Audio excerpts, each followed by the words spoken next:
Hello and welcome to Mary's Corner. This is the day that the Lord has made, that we may rejoice and be glad in it.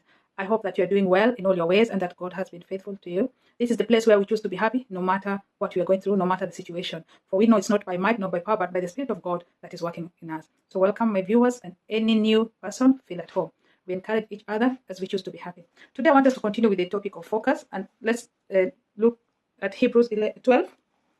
It says, as for us, we have this large crowd of witnesses around us, so let us rid ourselves of everything that gets in the way, and of the sin which hold on us tightly. And let us run with determination the race that lies before us.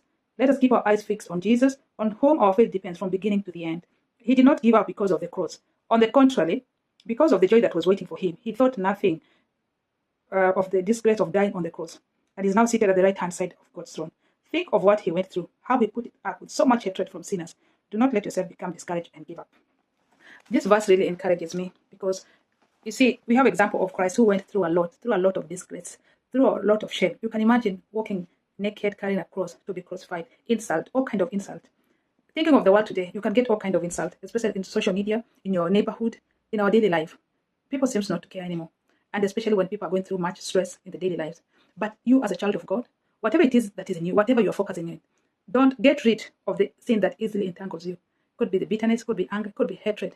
It could be people who talk evil against you. It could be even your family that is discouraging you. People have never seen you rise up. They might discourage you. But the Lord is reminding us today that do not be discouraged. Keep on focusing on His word. It works. If you see, my life is a testimony.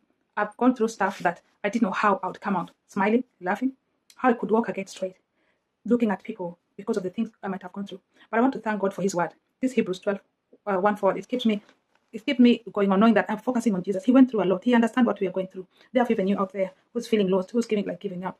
Don't worry what people say. People could be your church members, could be people in your together in your class, at your workplace, in your women group, in those small group that encourage you. Those are people at times who discourage you. But the Bible also tells us that cast is he who puts trust in man. So don't put your trust in man. Put your trust in God. He will encourage you. I like also another version I like reading from the Message. This one has really, it makes me keep going as well. It's the same verse, but from different version. I hope it encourages you.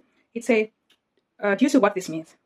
Okay, this is Hebrews 12, 1-3, but in the Message version. It's quite entertaining. It's very easy to understand. Do you see what this means? All these pioneers who blessed the way, all these veterans cheering us on. It means we'd better go on with it. Strip down, start running. It's just like telling us, don't give up. Just get along with it and never quit. Never quit. No extra spiritual fat, no parasitic sin. Keep your eyes on Jesus, who both began and finished this race. We are in it. So we don't give up. Jesus was in this race. We are not giving up. We are not here to give up. No matter the situation, keep going. You have to study how he did it, because he never lost sight of where he was headed. That accelerating finish in and with God. Study how Jesus did it. Study those who have gone before you, how they did it. Even as, like, some of us who are mothers, let's study how the pioneers of motherhood, how do they do it? How do they go through it? If you're a single mother, if you're a widow, if you're struggling with upkeep for your children, you could be even a single dad. How did those people carry on with their life? You could even be a couple, but you're struggling in taking care of your children. Study those people who have gone before you. Maybe you're a businessman. You are starting. Study those people who have gone before you, right? Jesus could not put up with what people were saying. He could put up with anything. Okay, go back. He could put up with anything along the way. Cross, shame, whatever. And now he's there in the place of honor, right alongside God. When you find yourself flagging in your faith, go over that story again and again. That story of Jesus, how he went through it.